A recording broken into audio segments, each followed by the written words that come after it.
back, baby. Hey, what's going on, B-Rich? What's up, Trey? Hey, man, so sometimes I think that energy kind of catch people off guard, Yeah, because we be sitting here chilling, man. But we have us another special guest today. We do? I won't spend too much time. Anytime we have a special guest, I try to be long-winded. I try to get right into it. We got to get a good one, though. Yeah, I mean, listen, let me tell y'all, man. For everybody out there, audio land, everybody out there watching, today we are sitting down with a true son of the city of Atlanta.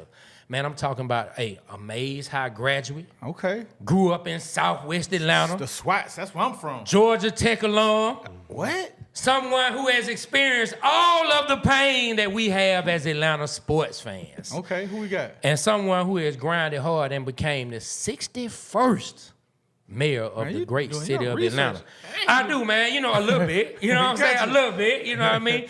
Listen, man, everybody in this room, everybody out there listening and watching, please give it up for none other than Andre Dickens, the mayor of Atlanta. Let's go. Yeah. What's up, man? Hey, what's up, fellas, man? I'm glad to be here with y'all, man. Man, somebody did not have their ring off, man, but it's all good. Time on. Hey, so look, should we call you mayor? We want to give you respect. Should we say mayor or should we call you Andre, Dre, Mr. Dickens, Mayor Dickens? How do you want us to address you? Man, call me Dre. We talking about sports. There We talking we about go. the A. What up, Dre? There we go. Yeah, man. If you slip in mayor every now and then, I ain't gonna be mad. But if you call me Dre, we friends. All right, so look, Dre, we gonna start it like this.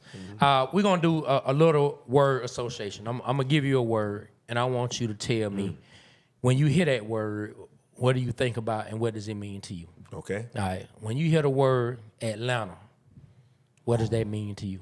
Home. That's home for me, man. Atlanta, born and raised. Atlanta, born and bred. When I die, I'm gonna be Atlanta dead. Hey, man, I remember Ryan Cameron used to say that all the time. For sure. Man, he did, man. I used to have a song called Atlanta Born, Atlanta Bred. When I die, I'll be Atlanta Dead. When I had my group Southbound, this was in like 95, 96. What was your name then? My name, I used to go by Playboy Trey, same as I go by now. No, I don't you know had what they do. another name.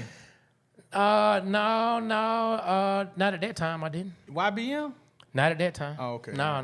Let's see, man. I don't know where he going with this, Dre. But no, I had tried to change. So I used to go by Playboy Trey. I used to be an artist. Yeah. Then I tried to change my name to YBM. Lil John, shout out to Lil John, said, man, that's a horrible name. and I said, okay, well, we're gonna roll with Playboy Trey. You know what I'm saying? And now I'm just Trey. But look, let's bring things back to where we are now in 2025, right? So you just said what Atlanta means to you. Atlanta is home. Is there anything going on right now that you would like the city of Atlanta to know about? Are there anything on your plate that you would like to share with the city of Atlanta? Man, your home, my home, our hometown, man, is so wonderful. I mean, everybody that comes here, folks come here on a day like today, they might come here on a Friday, and they move here, for the rest of their life, bro. Yeah. They come here on Friday, they spend a weekend here. And they here on Monday. Looking for a real estate. They ain't got a realtor, an apartment, and they don't get up out of here. The Willie Watkins take them up out of here, man. So this place is so attractive. It's got so many business opportunities, job opportunities, good people. We hospitable. The weather is, just beautiful. Folks are moving from all these other northeastern places like New York, Chicago. They're moving down to Atlanta. People moving from LA and San Francisco to Atlanta because we got more culture. We got this amount of talent, so much talent. Of course, the talent in film, entertainment, and music, and the talent that's in technology. Every year, you think about this, man. Morehouse, Spelman, Clark, Georgia Tech, Georgia State, Emory, SCAD. We get about 25,000 18-year-olds that come into this city. Wow. 4 years later, 70% of them stay here. Wow. 70% of the 25,000? Yeah. Wow. Like 70% of the graduates from our colleges stay here in some form or fashion in the metro region. They might go to grad school and come back, but this is where they want to be home. Yeah. They're going to say, man, I love Atlanta and I'm staying here. So we got a crop of smart, talented people that love our city every year. So that makes us so attractive. And then they bring their friends, and then they get married, and they have a family and all that kind of stuff. And so we just continue to grow. It's a beautiful place. And I'm honored, man. Everybody, One of the big things that used to happen was crime. You don't hear a lot about just the crazy. And of course, one murder is one too many, but it used to be hundreds of them. Oh, yeah, man. we remember that. We remember growing up. Yeah. It's crazy, man. It ain't like that no more. My buddy Doug was taking me around the city one day just to pay attention, because when you live here, you don't see stuff because you got your blinders on. And I was just on a Friday night, man, went through the interlock. Yeah. I was like, what in the world's going on? Like, I didn't know about this, and that's right up the road. Right. And he took me over there by Chattahoochee Works. Yeah. You see that's going on over there. I'm just seeing a lot of new stuff that people can do in Atlanta with their families, man. So are you one of the reasons why that's happening? Yeah, those were my old neighborhoods. After I graduated college, I went to Georgia Tech, so that's all that old Georgia Tech area. I was staying in apartments over there, and then I got after graduated, got married. That's where I raised my daughter and my ex-wife. That's where we lived in that area. I was the neighborhood president in that general area. Okay. And what's happening is, I used to have my furniture business over there. When I started my business when I was 28 and 30 years old, we was, doing well in that same area, those warehouses. But developers see these things as just dirt, as land. And they're like, I can put something on that land. I can go up. I can go 20 stories up. I can create a food hall. I can create a hotel or apartment or whatever. And so, that's the one challenge. The native, we see stuff from the old perspective a lot of times. That's what I was trying to say. Like, oh, man, you bust that left, you're going to be over there and you're going to have to, that area get dark or get dangerous or whatever. But the newcomer, they see it as like, wow, that's real close to Midtown, or that's real close to downtown. And they don't see that as a dangerous area, or they don't see that as, those are just a bunch of warehouses that nobody goes to, or that's where my uncle used to work. We got too much ancient context to the city versus somebody else that's coming from another place is like, they changed the whole meatpacking district in New York and 10 years, oh man, the whole San Francisco was this and now was that. And so when people come to our city with them newer perspectives, they just be like, let me just, put my 5 and 5 together, put 10. Next thing you know, we making this thing move. And so what I'm looking at is how to make the native more involved in the local development of the city. Okay. So that's when we fight back gentrification, and we also make sure that we keep our culture.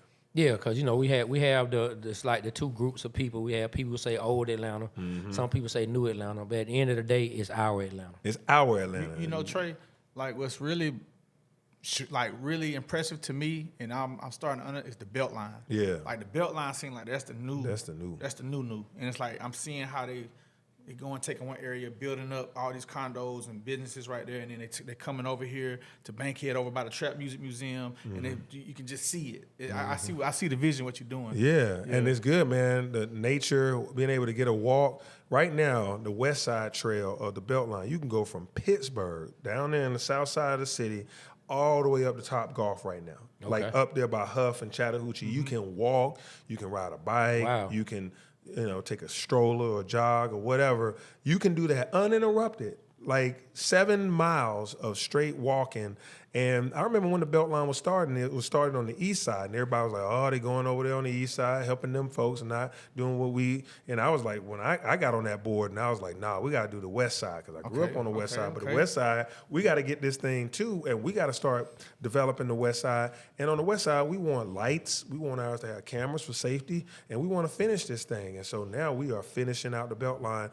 Get this, by this time next year, you will be able to walk or jog or run or bike from Ansley Mall, come all the way past Piedmont Park, come all the way down by the Beltline on the east side, all past Glenwood. Wow. Over there. You'll be able to come on down to University, down there by Carver High School. Come on down to Pittsburgh, Mechanicsville, all that stuff. Come on over to West End, Westview. Oh, wow. Come up by the AUC, go up to Bankhead. Y'all go buy some property. Bankhead, where Bankhead by the Shirley Franklin Park, which used to be the West Side Park over there by Donnelly Hollowell and Bankhead Martyr Station.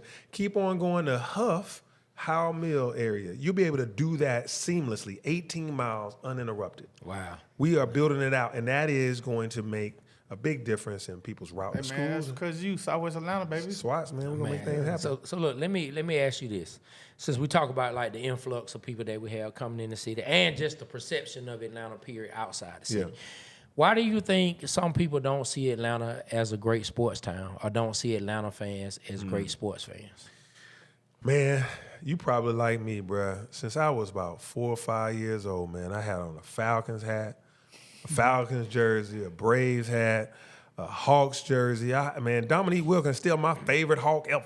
Oh yeah, right? Us too. Man, look, I done dap Dominique. I done dap Dominique up at least 50 times, man. If Dominique walking there right now, I'm getting up. What up, Neek? That's my guy, man. Like iconic heroes to me. Hey, let me tell you this. In high school, 11th, 12th grade, I took Dominique Wilkins' sister to the prom. What? Dominique drove us to the prom, and this is when he was popping. I was the man at Nobles High School. Bro, you got driven. You took Dominic, he drove y'all to the prom. Yeah, man. Yeah, I know. I got a chance to go to all the games, all that stuff. Yeah. Man. So I felt like how you felt. That's how I feel. I still think Michael Jordan lost the 1988 dunk contest. He won that contest, man. He got robbed because he was in Chicago. He won. Yes. He won. Yes. Man, Dominique did 4 different dunks, and meanwhile, Jordan did the free throw line twice. Everybody know that. And didn't even really jump behind the free throw line. He stepped over the line. His foot was way over the line. Thank you. Man, look. Bro, we all know. All y'all Chicago fans, y'all know what's up. Man, these Chicago people, man, they won't admit it. Thank you. Michael Jordan. We got the mayor stamping that. We won. Bro, give us our trophy. Like, look, man, it was 1988. At that time, I was 14 years old. Okay. Man, I was punching the air. If I was so mad. If I wasn't certain that my mama would kick me out the house, I would have punched the wall. Oh yeah. I'm glad you didn't do that. I ain't do that, man. I wouldn't be mayor to this day. Yeah. You be Playboy Dre, I'll be old homeboy Dre. Just punching my mouth. Playboy Dre and homeboy Dre. I remember my homeboy Dre. I wouldn't be mayor Dre, but no, man, that's us. Like, we love our hometown. Yeah. We love our Hawks, Falcons, Braves, man. I can recite all the Braves, man, all the way back to Dale Murphy and Claudell Washington and Bob Horner and all them guys, man. All the way up to Gene Garber, Phil Necro. Oh, I can tell you some Braves, man. Bruce Benedict. I can tell you who. Anyway, I used to play for the Braves at Collier Park in the city of Atlanta, Parks and Recreation since I was 6 years old. Yeah. We played at Collier Park. We ended up playing Perkerson Park, Grove Park. Ben Hill, man. You was Ben Hill? Ben Hill Tiger, man. Ben Hill was the Tigers. We was the Trojans. So, look, we grew up playing in these sports teams, idolizing our Falcons, from William Andrews and Steve Barkowski. What you know about William Andrews? To Billy White Shoe Johnson. That's my favorite running back. All these guys, man. Yeah. We loved it. But as more people come to our city, they wearing their hat. So if you move here from Chicago, your family moved down here from New York or Chicago, you still talking about the Bears or you still talking about the Giants, and we might be like, oh, man, y'all gonna lose. But in Atlanta, we won't be like fighting you over it. We so hospitable. We like, we just gonna, joke about it, talk about it. Man, like after I graduated college, man, you go to some of these cities, like you go to Philly talking about some Atlanta, well, they be like, look, bro, you got one more time to say Atlanta. You got a problem. And you don't look like you got no friends around you. We about to wear you upside your head. Hey, one of these stadiums, they got a precinct. One of the stadiums got a precinct. Philly got a precinct in it. They are certain to have someone that's criminal going to jail for that day. They were throwing batteries. You remember they threw batteries at the Braves players at Rocker, right? Didn't they throw something? Maybe it wasn't the Braves. It was somebody. They threw it at John Rocker, throwing batteries at him, hitting him in the head with batteries from the It's crazy. We are accepting. We are hospitable. We are like, man, the tailgate down there by the when it was the Dome, and now when it's Mercedes-Benz, the tailgate down there, we be playing the New Orleans Saints, our rival enemy. We all turned up together, giving them food, ragging on y'all. Yeah. And they come down here and we go over there. Ain't no shots fired or nothing like that. It's love. Yeah. So, but we still stay ATL true. I mean, 100%. Man, I still feel the energy when I go to a Hawks game, a Falcon game, Braves game, Atlanta United game. I love the Dream. If you're a sports fan, man, pick up the WNBA right now. The Atlanta Dream is up in the top of our division. So I think people say we're not a sports town because we haven't won a lot of championships. The Braves won 2. The Falcons haven't won any. United won one. United won 1. The Hawks haven't won 1. We've gone deep into the playoffs, but not won 1. So we got to win 1. Georgia Tech hasn't won 1. They won 191. Well, we won the national championship back in 1990. That was right before I got there. Yeah. I just think we got to win some more for folks to say that. We got to win some championships. We got to put them buses down Peachtree. Yeah. Right? Yeah. With the parade. Get us some parade pop. Get some ring shine. Yeah, you got to put them buses on Peachtree, man, with some fans yelling. Yeah, so look, speaking of championships, there's a very important game that our beloved Atlanta Falcons were in. And we didn't bring it home. So it's 2-part question. I want to know. You're going to stab me twice. I want to know. Look, I know the pain you've been through because I've been through it as well. So, Dre, I'm not going to make it too bad. But I do want to know, number one, what would the Atlanta Falcons winning that Super Bowl have meant to the city of Atlanta? And after you answer that, I want to know, where were you when that loss happened? Oh, man. Look, let me tell you, bro. One, that would have meant so much for the morale of the long-time Falcons fan. Man, since Rankin Smith and them, since way back in the day when this franchise, when they were first bought, everybody thought, like, we could get this done. We could get a championship. This team got the heart. We had the, we were going to get there, man. Back when we was playing in Fulton County Stadium, we had the Braves and the Falcons playing in the same stadium. We used to have the infield. You can still see the infield. You had to run across the infield about the 30-yard line, 40-yard line. But man, it would have meant the curse was broken. Like we one of the few football franchises that have never won it. Yeah. And then when the Saints won before us. Why you said that, bro? I'm just talking about, man, look, man, the mayor got to be real, man. You can't just do campaign speeches all the time. All you Saints fans, they're living in Atlanta, vote for the mayor. Yeah. I mean, anyway, I ain't even going to talk about them. But I love the New Orleans fans, man. I love the friends in New Orleans. They all came here. So it would have meant a whole lot. I was there. I went to the game. Wow, you were in Houston. I paid $12.50 for a ticket. Dre, I paid $12.50 for a ticket for me and another $12.50 for a ticket for my, at the time, wife. I was there. I spent $10,000 for that weekend. I had the best Airbnb. I had the best tickets. I was right there.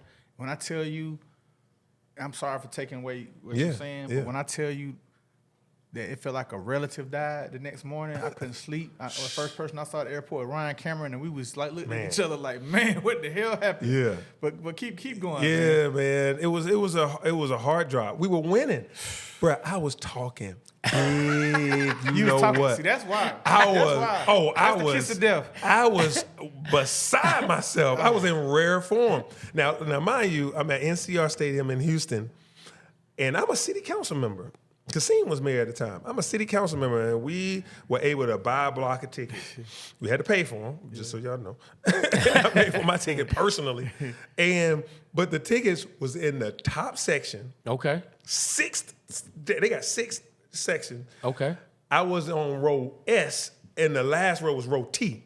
But we were at the 45-yard line. But so I can see the whole field, but I was way up there. But I can see the whole field. I probably could see Saturn, Mars, and Pluto too, because we was way up there. You saw Lady Gaga come down? That was what did it. I believe Lady Gaga is what messed us up. She came out the sky. I saw her first because I was the highest, next to the highest seat in the whole universe.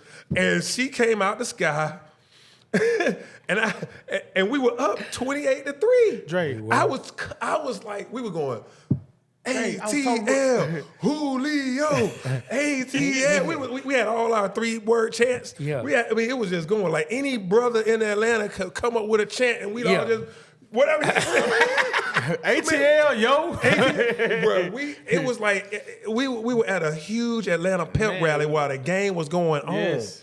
It was the most arrogant I had ever been. I'm a Patriots fan. I'm like, that's why we lost, man. I was in their face, bro. Me too. I was rude, because we was winning. I was about to break the curse. Oh man, I felt the same way. And we had been there for 2 days, 3 days straight. Ryan Cameron had a day party. We was partying. You know, all the things that go with partying was in our system. You know, y'all the having a energy, good the time. hype. We was ATL music to the 10th. Man, after Lady Gaga came down and that third quarter started to change, and then when it was like they started talking back to us. And we was like, oh my God, what's happening? And because I'm a Falcons fan, I had seen us like blow a lead before. Yeah. And man, we blew the and worst then one when ever. we got to overtime, we kept saying, run the ball. And then they were throwing it, trying to, and I'm like. When Julio caught that ball. On the tippy toes, on the sideline. I was like, we got it. Because Matt had thrown a couple of interceptions.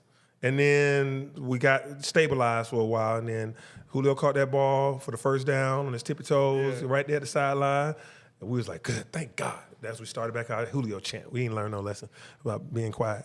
And then what happened? and then we lost. But look, you survived though. Yeah, we survived. You survived. You survived. Back to the podcast. Now you survived. Look, I can tell that you like mentally and almost physically went right back into that moment. If you really look around, you probably see the stadium. I can see the stadium in my mind, all around you. Yeah, and I remember walking down because you're 6 floors up. Yeah. That's the longest zigzag to go down. You can't get on the elevator. And the Patriots are cheering. And they just... It take you 30 minutes to get out of that stadium. Oh, my 30 God. minutes of agony. Wow. My little nephew crying because he came. He was 30 years old and he was sad, crying. Man. So we talk about it to this day. And we say, look, we will never let that happen again. And tell them...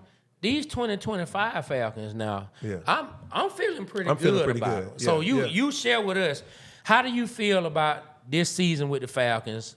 What are the Falcons going to look like in your eyes? And what is our guy, Michael Penix Jr.? We call him the do-rag dude around here. and I call the Falcons the blood pressure birds. So what are our blood pressure birds going to do in 2025 from your opinion? Yeah, man. I think this is going to be a great year. I know we're going to be well over 500. This is going to be a year we're going to go into the playoffs pretty deep. Penix he's proven himself as, he came off the bench last year, got right into it, and really, excited us. Yeah. We had some glimpse of Michael Vick, and then him and Vic been talking about how to, he's a lefty and how to make sure that you can, run when you need to. Lefty. Michael and lefty brother. This looking pretty similar, but he also has, he played for that big boy team, Washington. He went to the playoff championship. He got some patience. It stayed in the pocket a little bit longer than Vic did. That was exciting time. I used to have Falcon season tickets when Vic was running, boy. That thing, every game was exciting. We could talk on a whole podcast just on that. Vic, man. Vic was the man. I mean, and then if you had the 2005 Madden, and you put it on Vic, the cover, he was on the cover, and you choose him, you was running touchdowns. It's a cheat code, man. It's a cheat code. But so Penix is going to be good. And the other reason why we're going to be good is we actually got a defense that is stubborn. They ain't gonna let nobody dog them. And we got some dogs on that thing. We got some dogs on the defense. Georgia Bulldog we drafted. Like a real dog. We drafted the first Georgia Bulldog. I went to Georgia Tech, but I know Georgia football team got some good players. We got to always consider the draft. You gave them props. I'm not mad at you. I thought with a little Georgia Tech in you, I thought you might hate a little bit on the dogs. No, I ain't gonna hate. I'm trying to win some championships. Hey, that's real. I want a parade. I want to see some buses running down Peachtree. Speaking of Georgia Tech, this is my perspective. I think y'all got a good quarterback. Yeah, I think y'all gonna be top 25 this year. I'm on the record saying that. Man, we got a great coach, man. Brett Key is the key. That guy went to Tech, and then he went on and learned from Nick Saban. He was in Alabama. He was an Alabama coach. He got 2 rings on the Saban in the 14, 16, 2016, something like that. He was telling me that. Yeah, Brett Key knows how to coach, and he knows how to motivate players. And he, young guy that's kind of energetic and gonna let players play hard, and they want to play for him. So that's good. And our quarterback is good. He gave the dogs a problem last year. Yeah. Mm-hmm. Man, did you see that Miami game when Miami was undefeated? Yeah, we beat them in Miami? Sheesh. Yeah. I think Georgia Tech is gonna have a good season this year. I really like Brent Key. Just listening to him talk, like I just like the aura that he brings, and so we'll see how things go. I do want to ask you this though, like with Georgia Tech, being actually in the city of Atlanta, like from your perspective, what do you think has to happen for Georgia Tech to not be overshadowed so much by the University of Georgia? And this coming from a Georgia Tech alum's perspective. What do you think Tech has to do? Yeah, we got to do the same thing we did and to get a team like we did in 1990 when we had like Marco Coleman, Ken Swilling, those guys like that. That was just, killers on defense. And then, Sean King, I forget who was our quarterback back then, but we had dogs that were on Georgia Tech's team. So when we had that kind of team and we had that kind of composure and we go at it real hard like that, we can, the Bulldogs was 1980 champions with Vince Dooley and Herschel Walker. 10 years later, Georgia Tech was national champions. Sean Jones, I think. Sean Jones, that's why I said Sean King. Sean Jones. So we came with a squad. We put it all on the line. We attracted them players. We did what we needed to do to make sure that they can get through the academic rigor of a Georgia Tech. That's been the hardest part of it. Like, Tech is difficult. I made it out. I made it in and out by the grace of God and a whole lot of help. That thing is hard. And so if you're playing football or basketball or baseball or whatever, and you still got to go to class and manage all the competing things that's with that, it's tough. So academics and athletics have to have a pathway for both of those because that's just tough. So what Tech is doing right now, our new athletic association is about to be the bomb. A lot of times, a new recruit, they roll out the red carpet, they send you in that locker room, and you got a locker room that looks like the state of the art, the sports team. You feel like you at the Falcons, and you got screens up, and you got hot tub, you got cold plunge. Tech didn't have all that, and it was all we don't need to invest in athletics. We need to, and more they need to go to research and more of this. No, we can do both. And so now we investing in that. So when guys, I see that they have the road blocked off. That's right. It's under construction right now. So we gonna keep getting these young guys that's gonna want to come play for Tech. And that athletic association is for basketball, football, baseball, volleyball, everybody. And it's gonna be very, very. But the locker room is attached to the stadium, and you got to have a quality locker room for the football team. Hey, me and Trey had a chance to go to a Georgia Tech game thanks to Ryan Cameron, and we was at night, and we was sitting there, and we was just looking at the backdrop of the city. Oh, that's it. That's it. Bruh, let me just tell you this. There is no better college stadium to watch a night game than Georgia Tech. You are looking at Midtown, downtown, from your seat in a stadium. That's why, if you ever think about it, ESPN always has us as the featured Thursday night game at some point. Yeah, Georgia Tech is playing Virginia Tech, or we're playing somebody like that. That featured Thursday night game, we get a lot of them because it's beautiful. The blimp flies over, you get to see it, and they get to do drone shots or whatever. And it's the city. No school, think about it, most schools aren't in the middle of a downtown. No school that has no football stadium for a college is in downtown. You don't have that in many cities of any. All the big boy football teams like Alabama or even Athens, Georgia, LSU, all of them are in like the rural or the secondary town, not the major town. Yeah. So I know I'm a dog fan, and other dog fans probably gonna hate to hear me say this, but I'm telling you, I see some good things. I don't think it's any more beautiful place to watch a game at night, being in Georgia Tech Stadium and seeing that skyline. Yeah. It's amazing. When Georgia Tech put a winner down there again, it's gonna be amazing. Trey, under the 2K, the NCAA.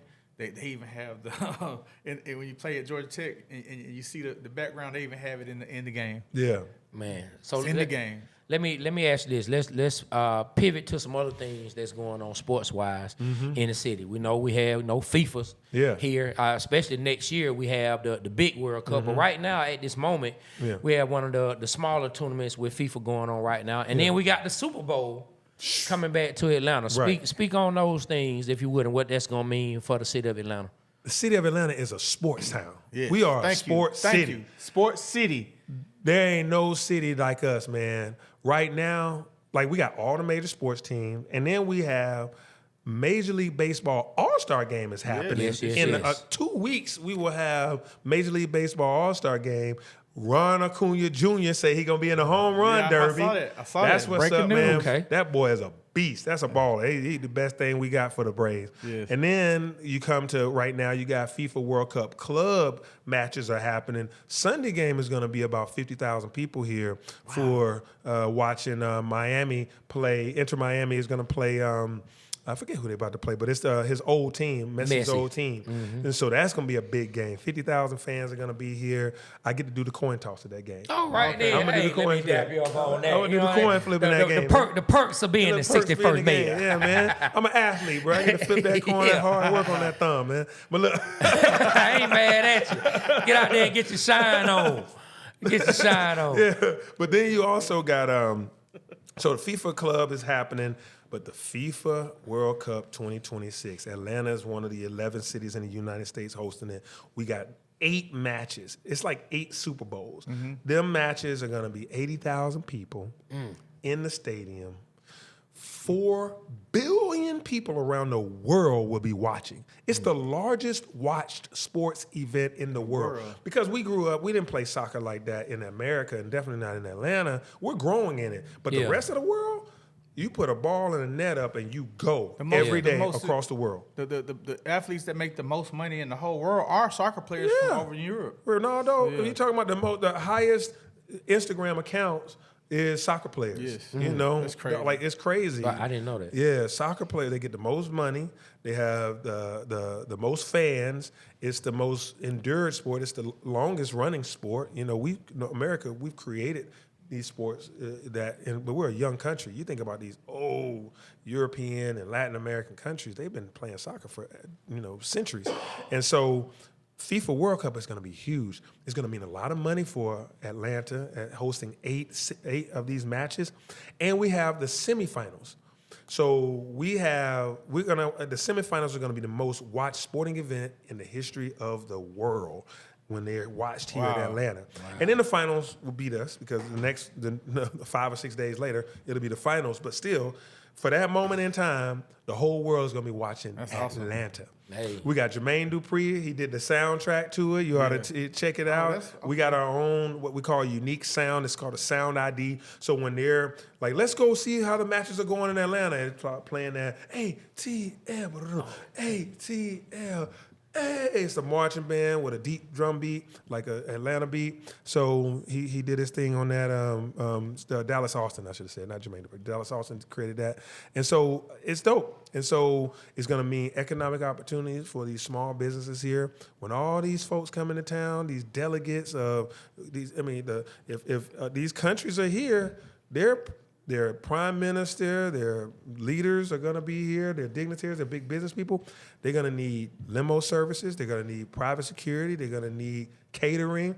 They're going to need, they're going to have stuff like photographers, videographers. They're going to need all that stuff. Well, you know what? The Waterboyz want to be a part of it. Yeah, man, I need you to help us out with that, man. Let's figure it out, man.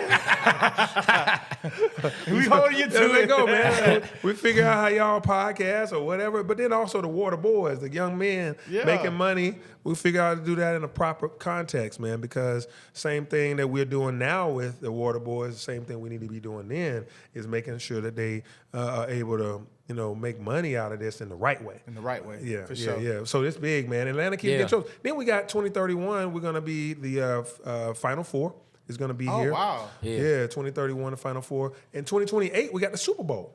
The Falcons got to make it. Falcons going to be in the Super Bowl, man. Falcons going to be in 2028. We're going to get there before that and in that. Thank you. Let's do it all, man. Penix said he want multiple Falcons going to be in there. Yeah. Who did it? The Rams did it, right? The Rams won the Super Bowl. Then the Rams play home and won it. With the Falcons, we're going to pull the Rams. All right, we're going to do it right here. We're going to win it. The do-rag dude going to bring it home. Do-rag dude. I ain't never seen him without a do-rag. That's I think at the Hawks game, he didn't have one on. He did? At the Hawks game, he didn't have one on. Speaking of the Hawks, I want to take us to a different direction. Yeah. Okay. All right, we just had the NBA draft. Yeah. That we did. Trade. Before the draft, we made a trade. Who did we get? We got Porzingis. We got Kristaps Porzingis. From the Celtics. Yep, from the Celtics. And Mister, we need you to stay healthy.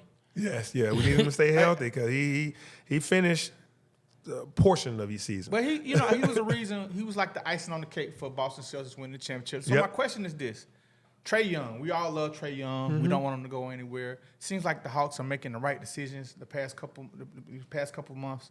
It seems like we're building. Mm-hmm. Where do you see the Hawks going with the moves they made? We just had the draft. We got Asa from Georgia. We still got some moves to make. We got $25 million exemption that we can use. Mm-hmm. So how do you feel about Trae Young in the city, and will the Hawks take it to the next level? Yeah, those were all the right moves to make, including changing out the GM. Wow. That happened. We made all those changes, and now the new one is in there. He's snapping. The new one. The new one's snapping. He's snapping. He's coming in there. He's like, look, y'all said you wanted to win. You said you needed a team in place. I'm going to do that. Let me do what I know how to do, is put a good team in place. And that's where he came in. He got Asa, he got Porzingis. Like, these are moves. I would have never seen that move. The Porzingis move, I wouldn't have seen that. Like, you got to know basketball. We didn't give a lot up. Didn't give a lot up. And we got a second-round pick next year for No, we got a first-round pick. For this, what we did. We was number 13. Mm-hmm. We traded back 10 spots. And still got the guy we want.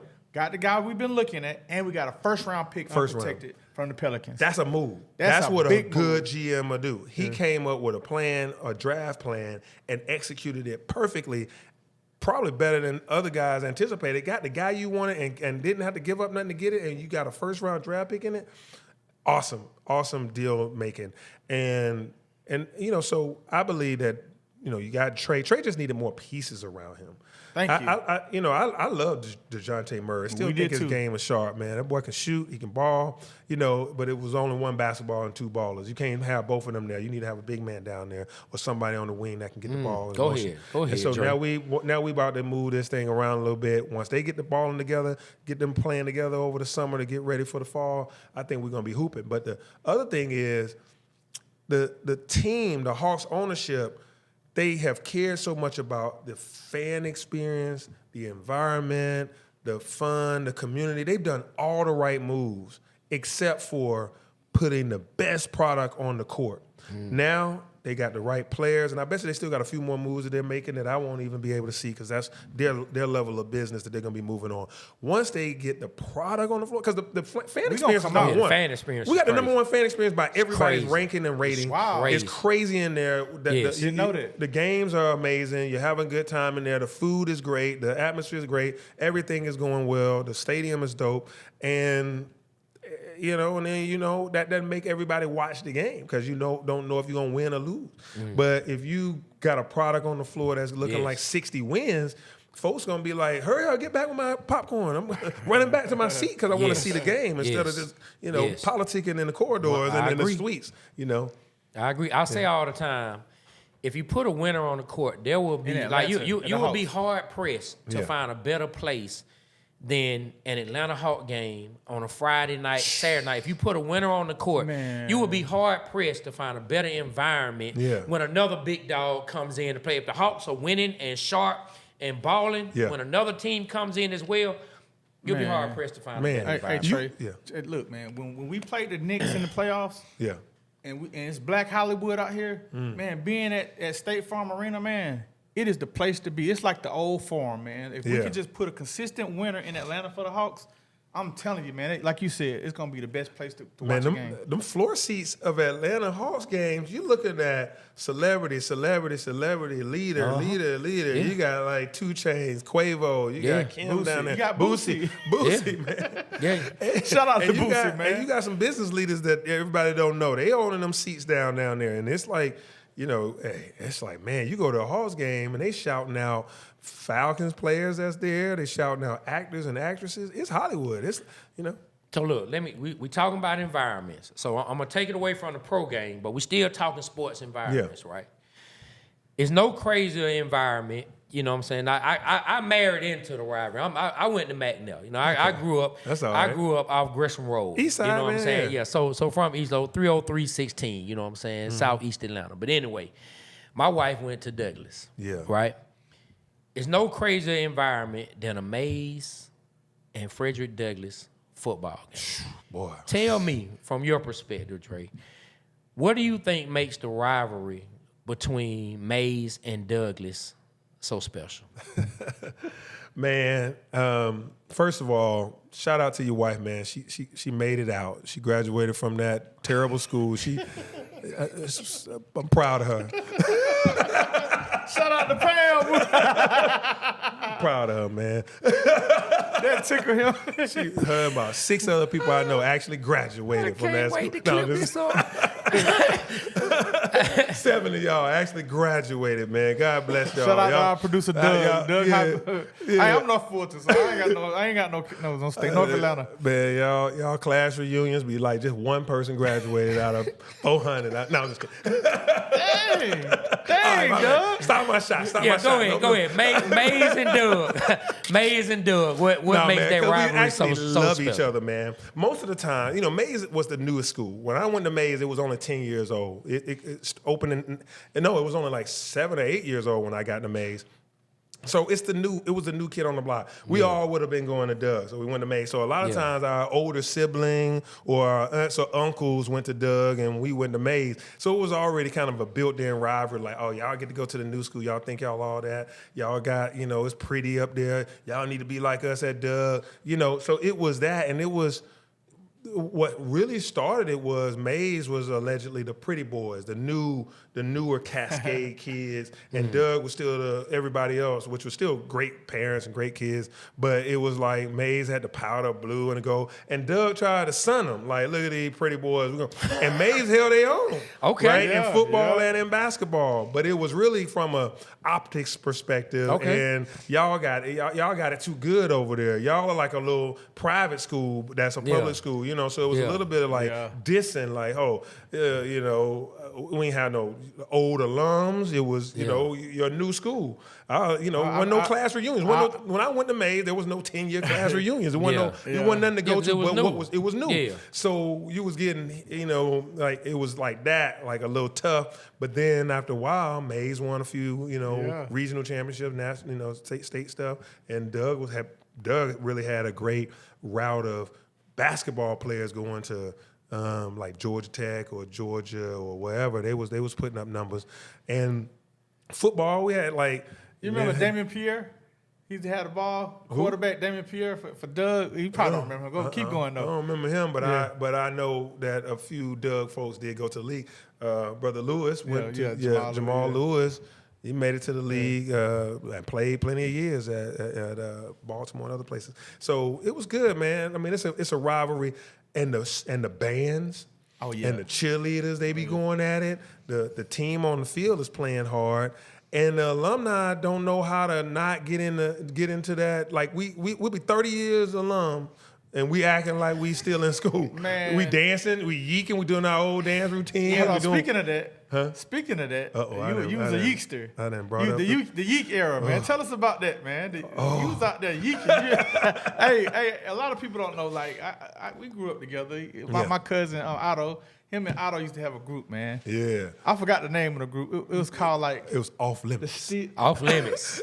Off Limits. Steel Pulse. Y'all had Steel Pulse too? No. The first group, it was Steel Pulse. Steel Pulse. It was like Pulse. y'all got it from like we was in the Greenbrier the record store. It was Peppermints. And we was looking at names on the album cover. We came up with Steel Pulse. Oh man, that was when I was like middle school. Yeah. But by the time we got to high school, we kind of merged with this group of guys that was already...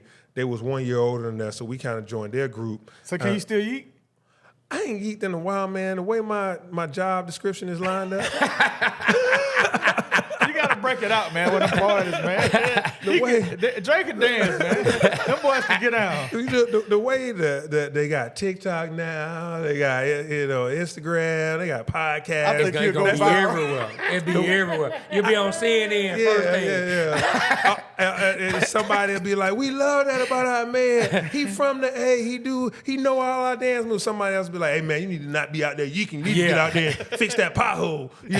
That's all you hear. You need to stop yeeking so much. You always yeeking. I'm like, man, I did it one time for the Waterboyz. Hey man, it was a podcast. It was Friday. I ain't mean to do it. They made me do it.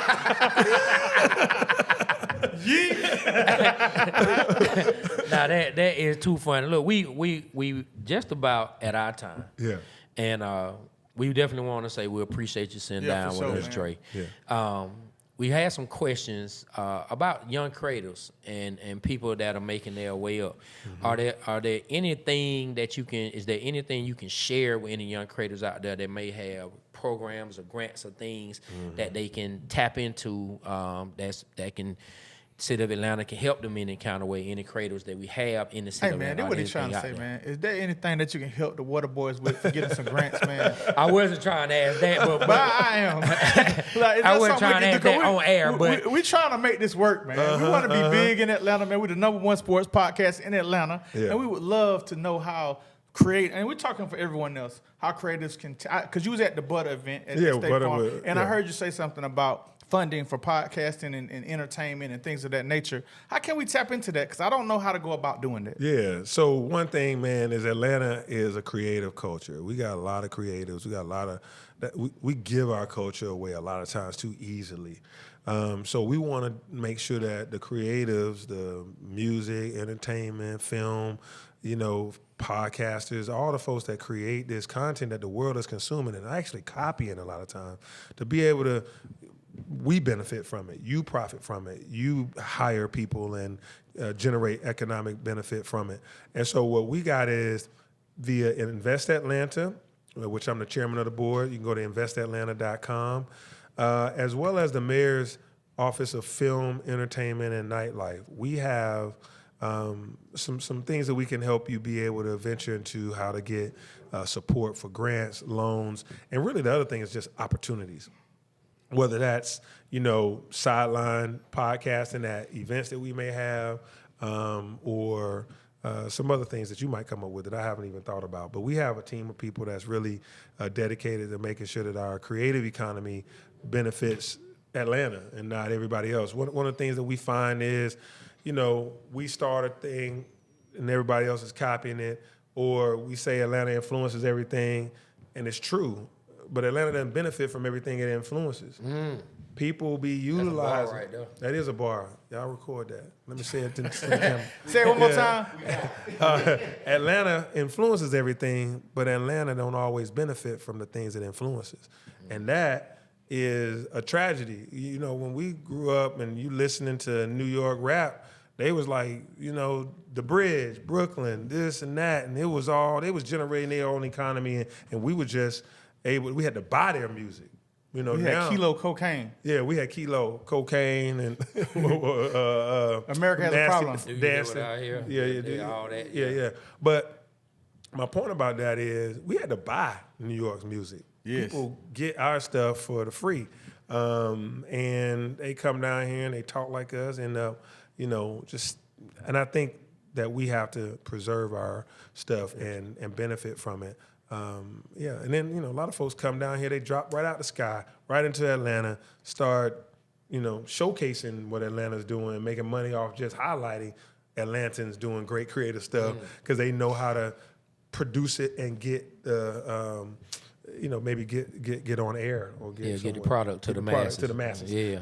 We got to know how to do that. It's something I'm very conscious of, that there's a lot of talent. I could tell, in trying to help with that. Yeah, man. Well, Dre, this concludes, man, this episode of the Waterboyz Show. We thank you for sitting down with us, man. I even brought my boys today because I want them to see, I like them to be able to see men, not only just in the community, but, from our city who are doing really good things so they can have things to aspire to. And they won't have to always see it on TV. They know that it's been around them and they know it's special things that they can accomplish. Yeah. So I'm glad you are doing that, man. Having young men around, watching men, be good guys, talk about whatever we talk about that things that they can relate to. Some of the stuff they got to learn about, but seeing their dad, seeing their uncle, this is what we're supposed to do, man, to build a village. Well, I see why you're doing the things you're doing. For you to take the time out your busy schedule to come down and talk to us, it means a lot to me. It means a lot to Trey, it means a lot to our team. And, I see the things, that you're doing in Atlanta, and it's making an impact. On our side of town, on their side of town, you kind of just making it work for everything, and I'm seeing it, man. So I hope that you get another term, you keep going and going and going as much as you can, and I'm glad to say I know you, man. Yeah, man. Appreciate you, man. From the SWATs, bro. Let me tell you, man, I can't wait for my wife to see that clip, what you said about Doug. And speaking of the Maize folks, shout out to my boy Freaky T, man. Shout out to Franco, man. May he rest, man. Rest in peace, Franco, Freaky T. Freaky T, man, he was dunking the basketball in 9th grade at a pep rally when we was about to play Thorough. I think that boy did a Dominique reverse dunk in 9th grade. Wow. Oh, yeah. Freaky T he had hops. Yeah, he's definitely an athlete. And last but not least, we got to get, so I know you say you saw the move skit while I was talking. I had on a sweatshirt in there that says Neek won 1988 dunk contest. we gotta get you one of those shirts. Man, I would wear that. We gotta get you one of those shirts. It says Neek won 1988 dunk contest. It's the truth, man. I wonder if Neek and Jordan can do a dunk contest today. Y'all got me out here talking about y'all trying to have me yeeking, have them dunking. Yeah. Let me tell you, right now, it's a chiropractor or a doctor just doing like this, knowing they both coming in for help. Hey, but look, we appreciate everybody. Like we always tell you, the Waterboyz show, we represent Atlanta because Atlanta represents us. Stay loyal, stay Atlanta, stay true. On behalf of myself, Trey, my partner, B. Rich, the 61st mayor of Atlanta, Mayor Andre Dickens, our boy Aaron Pittman, the Waterboyz show. We are out. Kill the camera.